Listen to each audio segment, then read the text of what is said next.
So I wasn't really planning on doing an update on this because it kind of gets out of what it is that I want to cover on Two Witnesses Live. I really want to focus on who I believe the two witnesses are and to amplify their message. But because this has come up, we've talked about the Cybertruck. I do think that this is related, especially because there's been prophecies, that there's been prophets who won't call themselves prophets, who have been making predictions, who are trying to claim credit for predicting these things, which I like how Officer Tatum says it. Even Stevie Wonder could have predicted that something would happen on January 1st, January 20th. They're not going to stop attacking him. Clearly, things are going to happen. So be careful who you put stock into as a prophet, not prophet, who are making these predictions and saying that God's showing them things. Something to keep in mind is Matthew 24. Jesus warns us about people, with false signs and miracles and wonders, false prophets who are deceiving people and leading them astray. So be careful who you listen to and laud as a prophet, even if they won't call themselves a prophet. When they're making predictions and then taking credit when something that kind of fits those predictions happens, be careful with that. If my experience, and I want to amplify what Officer Tatum said, my experience with prophecy is God specific. You know when, where, what, why, how, those things. So when I hear these people talk and they do this thing where they're like, I'm seeing this image, I'm getting this message, I see somebody with an M, or something. There's an explosion of some kind, and yeah, maybe they even have some specific details. I'm reminded of the assassination attempt on Donald Trump. There's certain people who have risen to the surface as predicting that accurately. When you look at the details, they did not predict it accurately. However, something that I want to point out is that there were a lot of people who predicted it. Tucker Carlson was one who predicted it. You may not think about him. The astrologers, if you just go look on YouTube, astrologers predicting Donald Trump, they're putting out they're highlighting a lot of videos that they put out. There was a conjunction pointing to that day with Mars, Uranus, and a star called Algol, which indicated there would be an attempt on a head wound, a violent attempt on a head wound. So be careful who you're listening to, who are making claims that they're seeing visions from God. So anyway, because there were prophets who were trying to take credit for this being a terrorist attack, I wanted to bring this to your attention. So this is regarding the Cybertruck attack. It's come out now that it might not have been a terrorist attack, but somebody getting our attention, and this might be why nobody else got hurt, but it looks like it may have been somebody trying to get our attention in order to take something seriously. And I'm not going to try and rehash what was said. I think Sean Ryan did it best, so I'm just going to play the video for you guys. Here you go. 31st at 10:42 a.m. That is Tuesday. He said, "In case I do not make it to my decision point or on to the Mexico border, I am sending this now. Please do not release this until 1 January and keep my identity private until then. First off, I am not under duress or hostile influence or control. My first car was a 2006 black Ford Mustang V6 for verification. What we have been seeing with drones," he puts that in quotes, he says drones, "is the operational use of gravitic propulsion systems powered aircraft by most recently China and the East Coast, but throughout history, the US. Only we in China have this capability. Our OPSEN, that's Operations Center, our OPSEN location for this activity is in the box below. China has been launching them from the Atlantic from submarines for years, but this activity recently has picked up. As of now, it is just a show of force, and they are using it similar to how they used the balloon for SIGINT and ISR, which are also part of the integrated comm system. There are dozens of those balloons in the air at any given time. The so what is because of the speed and stealth of these unmanned aircraft. They are the most dangerous threat to national security that has ever existed.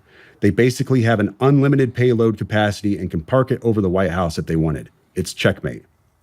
U.S. government needs to give the history of this, how we are employing it and weaponizing it, how China is employing them and what the way forward is. China is poised to attack anywhere in the East Coast. I've been followed for over a week now from likely Homeland or FBI, and they are looking to to move on me and are unlikely going to let me cross into Mexico, but won't because they know I am armed and I have a massive VBID.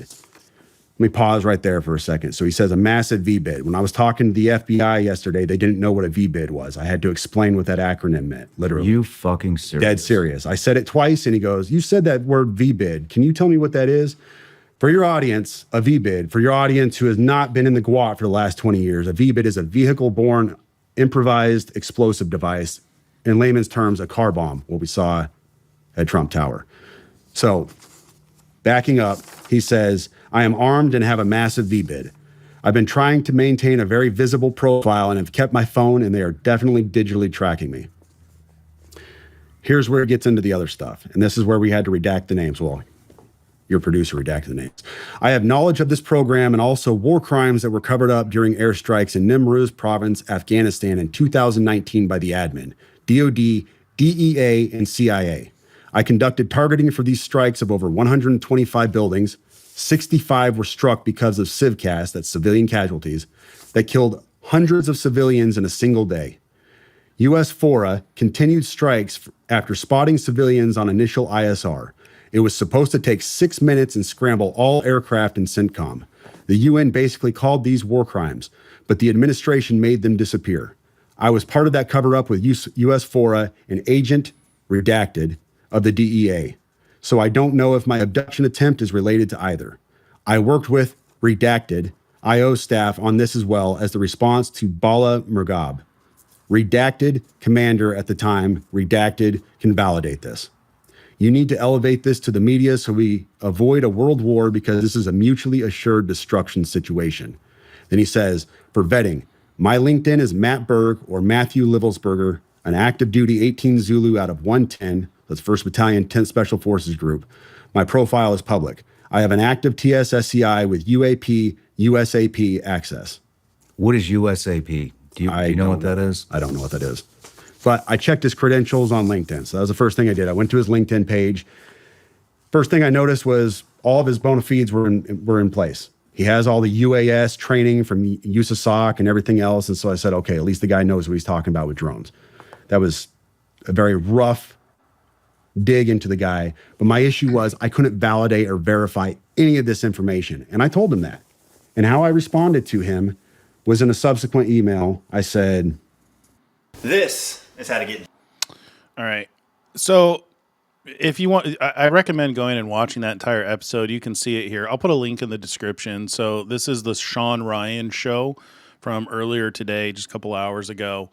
And I think this paints a whole different light on, ooh, wow, that's a weird circle. There you go.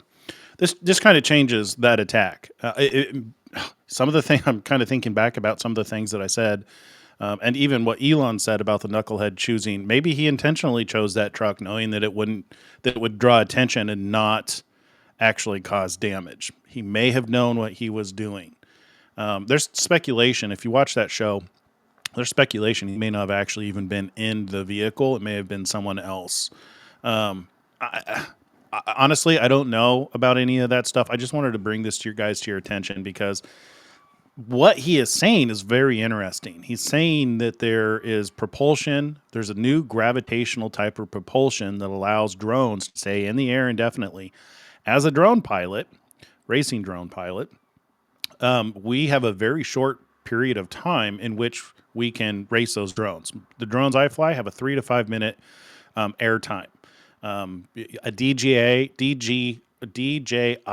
drone can have up to a half an hour, 40 minutes if you're just hovering.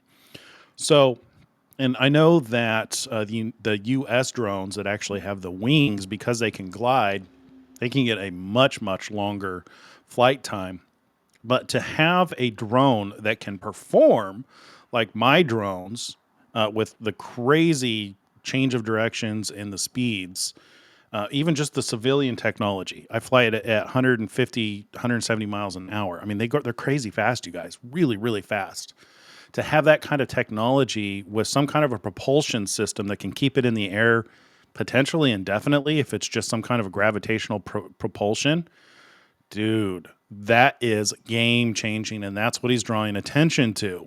So this may not have been a terror attack on Trump Tower. Now, it is interesting that it coincided with the attack in New Orleans. That one is very interesting. Um, I I acknowledge that there is a spirit realm, and it's entirely possible that the adversary set this up in order to confuse. You know, being aware, or it could even, honestly, if you just want to go conspiratorial, it could have been the government too. You know, they could have been monitoring what this guy was doing, not knowing what he was going to do, and wanted to confuse the situation by throwing some ISIS guy in there. So, I mean, I don't want to get conspiratorial. I really wanted to just kind of bring this to your attention so you can watch the Sean Ryan show to get more information on this, but very interesting with all the drones and stuff that are in the news. Really makes me think twice about what's been going on in New Jersey. Reminds me of things in Revelation coming out of the bottomless pit, right? Revelation 9. I'll be reading that today. Anyway, just wanted to give you guys an update. God bless you. Take care. Shalom, shalom.